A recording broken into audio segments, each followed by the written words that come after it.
The floor buffer hummed softly as Daniel Reyes guided it down the long marble hallway of the Civic Center, the machine leaving behind a clean, reflective path that contrasted sharply with the scuffed boots and careless footprints people tracked in every day.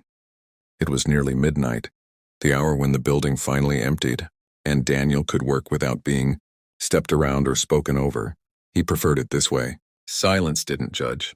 Silence didn't ask questions about why a man in his late 30s with tired eyes and broad shoulders was pushing a janitor's cart instead of sitting behind a desk or wearing a uniform that matched his posture.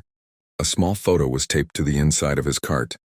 A smiling 8-year-old girl missing one of her front teeth, her arms wrapped around his neck. Sophia. His reason.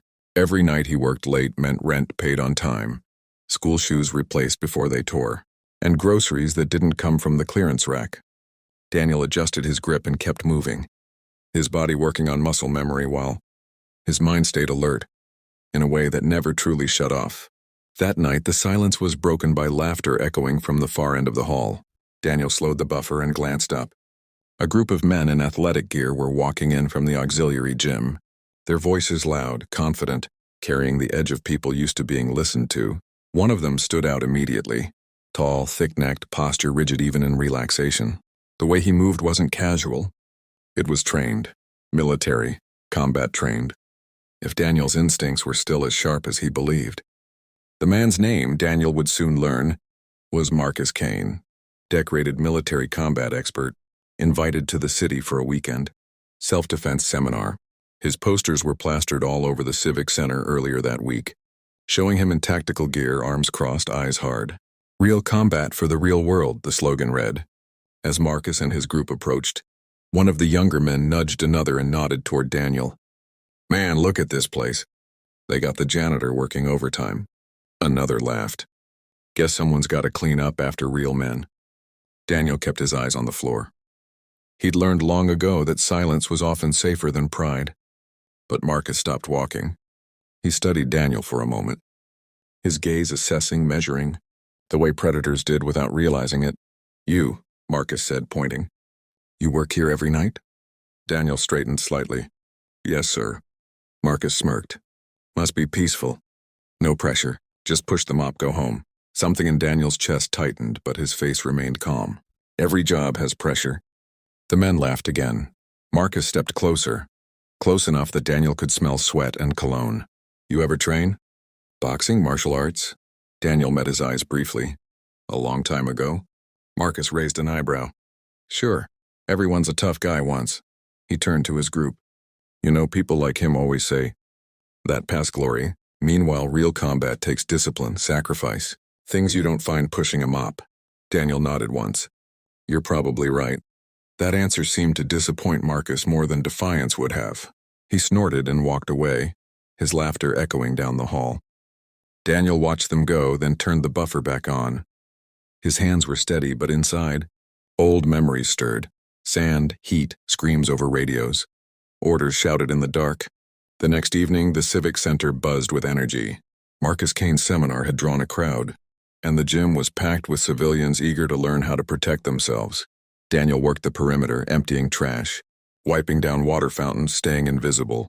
Sophia was at home with their neighbor, asleep with her homework tucked into her backpack for the morning. Daniel planned to finish early and be home before she woke. As the seminar wrapped up, Marcus addressed the crowd. Combat isn't about size or strength alone, he said confidently. It's about mindset, about knowing when to strike and when to finish. Someone in the audience shouted, "Show us something real." Marcus grinned. All right, I need a volunteer, someone average, someone who represents the real world. Eyes scanned the room, then landed on Daniel standing near the exit with a trash bag in hand. Marcus pointed. You janitor, come here. A murmur rippled through the crowd. Daniel hesitated. Sir, I'm working. Marcus waved him forward. It'll only take a minute, unless you're scared. The word hung in the air. Daniel felt every eye on him. He thought of Sophia, of the lessons he tried to teach her about dignity. Slowly, he set the trash bag down and walked onto the mat. Marcus circled him. No offense, he said loudly, but you're perfect. No training, no ego, I'll show them how quickly a real threat is neutralized. Daniel looked at the mat, then back at Marcus. Are there rules? Marcus laughed. This isn't a competition. Just don't hit me. The crowd chuckled. Marcus raised his hands, inviting an attack. Go on, pretend I'm a threat. Daniel exhaled slowly. His stance shifted almost imperceptibly. Not aggressive, balanced. Marcus noticed it a second too late. Daniel moved. In one fluid motion, he closed the distance, deflected Marcus's reaching hand, and swept his leg while twisting his shoulder. Marcus hit the mat hard, the impact echoing through the gym. Before he could react, Daniel had a knee pressed gently but firmly against his chest, a hand poised inches from his throat. Silence swallowed the room. Daniel released him immediately and stepped back. I'm sorry, he said quietly. Marcus sat up, stunned. His confidence had evaporated, replaced by disbelief. What the hell was that? Daniel shrugged. Muscle memory. The crowd erupted into whispers, phones lifting to record. Marcus stood slowly, his face red but his eyes sharp. Do that again, he demanded. For real. Daniel shook his head. I don't need to. Marcus studied him, then nodded once. Everyone out, he barked. Give us 5 minutes. Reluctantly, the crowd filtered out, buzzing with excitement. When the doors closed, Marcus turned to Daniel. You weren't lying. You trained. Who? Daniel hesitated, then spoke. United States Army Special Operations retired. Marcus's jaw tightened. Why are you here? Why are you cleaning floors? Daniel's voice was steady. Because my wife died. Because my daughter needed stability, not deployments. Because this job lets me be home when she wakes up. Marcus looked away, the weight of his own choices pressing down. You could have embarrassed me. Taken my reputation. Daniel smiled faintly. I'm not here to fight. I'm here to provide. Marcus extended his hand. After a moment, Daniel shook it. You're one of the best I've seen, Marcus said quietly. If you ever want back in the world. Teaching, consulting. Daniel glanced at the exit toward home. Maybe someday. Right now, I've got a little girl who thinks her dad's a hero because he never misses breakfast. Marcus nodded, respect replacing arrogance. That's the hardest mission there is. Later that night, Daniel finished his shift early. He walked home under the streetlights, the city calm around him. When he opened the door, Sophia was waiting in her pajamas, eyes bright. Daddy, you're home early. He lifted her into his arms, exhaustion melting away. Yeah, kiddo. Guess today was a good day. As he tucked her into bed, she asked, What do you do at work, Daddy? Daniel smiled.